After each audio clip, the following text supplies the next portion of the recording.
तो जनाब बात करेंगे ड्रामा सीरियल ऐश के जरूर की एपिसोड 9 के बारे में। तो सबसे पहले आपने अपने रिव्यूज़ में मुझे बताना है कि आपको ये एपिसोड जो है वो कैसे लगे। एपिसोड इस लिहाज से अच्छी थी कि फाइनली एबर जो है वो अपने घर डिस्चार्ज होके चली गई। बट अफसोस की बात ये थी कि एबर की जो है वो मेमोरी लॉस का इशू आ गया कि उसको कुछ मेमोरीज याद रहेगी और कुछ मेमोरीज जो है वो उसको याद नहीं रहेगी। लेट्स सी कि ये जो ड्रॉबैक है, इतना बड़ा जो ड्रॉबैक जो कि हम एक्सपेक्ट नहीं कर रहे थे, आगे जो है वो राहिब की ज़िंदगी को कैसे जो है वो इफ़ेक्ट करेगा, उस पे कैसे इम्पैक्ट डालेगा और एमन को जो है वो और किन मुश्किलात का सामना उठाना पड़ेगा। अगर उसने गलती से राहिब का नाम ले दिया या कि अगर उसको जो है वो उसके साथ जो कुछ हो वो याद नहीं आया, तो बहुत बड़ा जो है वो बवंडर आने वाला है नेक्स्ट एपिसोड्स के अंदर, जो कि हम एक्सपेक्ट कर सकते हैं। तो जनाब स्टार्ट जब एपिसोड हुई तो जो राहिब का फादर था उसने जब उसके बाबू को बुलाया और बाबा जी आके जिस तरीके से तसल्लियाँ दे रहे हैं, जो बातें कर रहे थे, यकीन करें सुन के एक टाइम पे तो गुस्सा आ रहा था कि जब उसको सब हकीकत पता है तो उसने क्यों नहीं उस बंदे को बताई।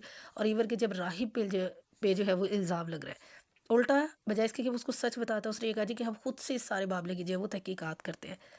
बट उसकी बात भी ठीक थी राहिब के फादर की भी कि अगर राहिब ऐसा जो है वो अगर राहिब जो है वो गुनहगार नहीं साबित होगा तो फिर ज़ाहिर बात है शहरोज़ निकलेगा। क्योंकि और फिर जो भी सारी सिचुएशन हुई है, यानी कि दोनों ही सूरत हाल में खसारा तो जो है वो राहिब के फादर का ही है। बट उसको सिर्फ अपना खसारा नज़र आ रहा है। चले ये एक तरफ ये बात तो अच्छी हो रहा है कि चले जिसने जो किया उसको उसकी सज़ा मिले।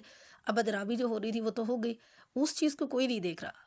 एक जो बेगुनाह है राहिब है, उसके ऊपर इल्ज़ाम लगाया गया है, इतनी बड़ी मतलब जो कार्रवाई हुई है, उसका उसको मुजरिम ज़िम्मेदार ठहराया गया है।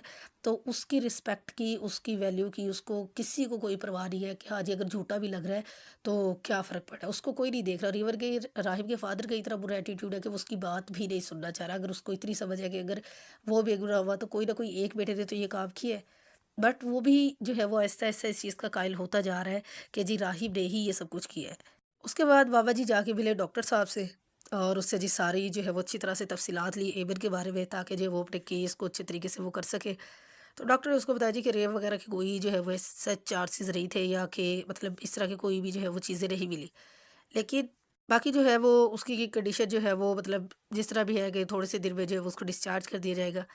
तो उसके बाद जो आफिया नवाज़ी, आप ज़रा उसकी चालाकी चेक करें उस मक्कार औरत की, कि कितनी चालाकी से जी वो शम्सी के साथ गई है, डॉक्टर से मिली है और डॉक्टर उसको अच्छे तरीके से रिपोर्ट दे रहा है और उसने कैसे उसको जो है वो डॉक्टर को मैनिपुलेट किया है।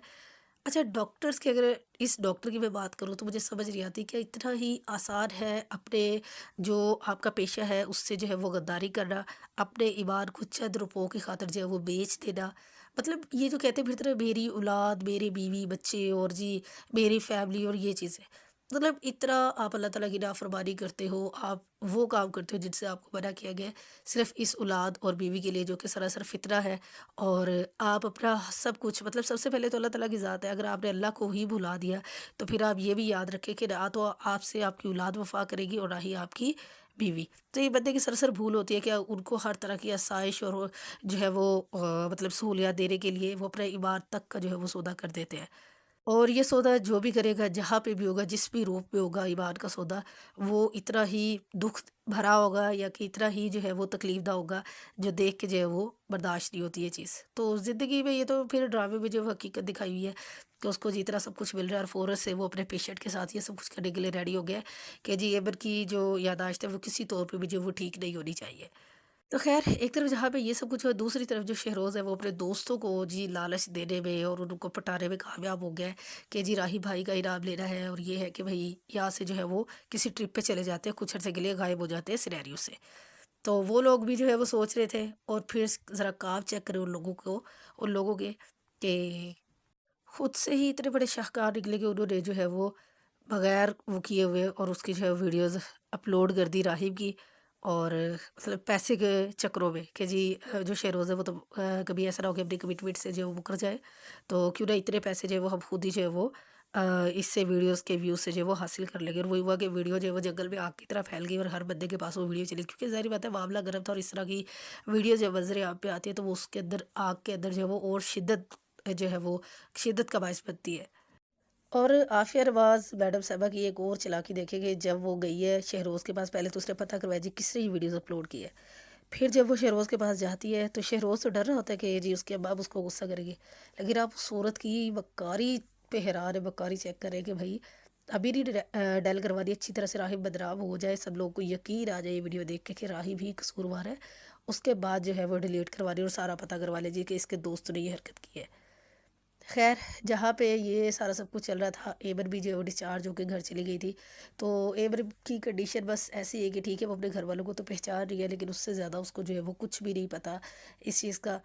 और आफिया मैडम साहबा जो है, जब एबर हॉस्पिटल में थी तो वहाँ तक पहुँच गई, और उसको वहाँ पे जाके, क्योंकि उसने डॉक्टर से पता तो कर लिया था कि उसके मेमोरी का जो भी इशू आएगा, तो उसको जाके वहीं पे उसने बावर करवाना शुरू कर दिया। अभी से गेम प्लानिंग शुरू कर दी है कि जी तुमने राहिब का ही नाम लेना है, हर तरह से राहिब को ही वो करना है कि राहिब ही मेरा बेटा है। मतलब शहरोज़ को तो वो आगे आने ही नहीं दे रही कि लोगों को पता चले जी कि इसका दूसरा भी कोई बेटा है।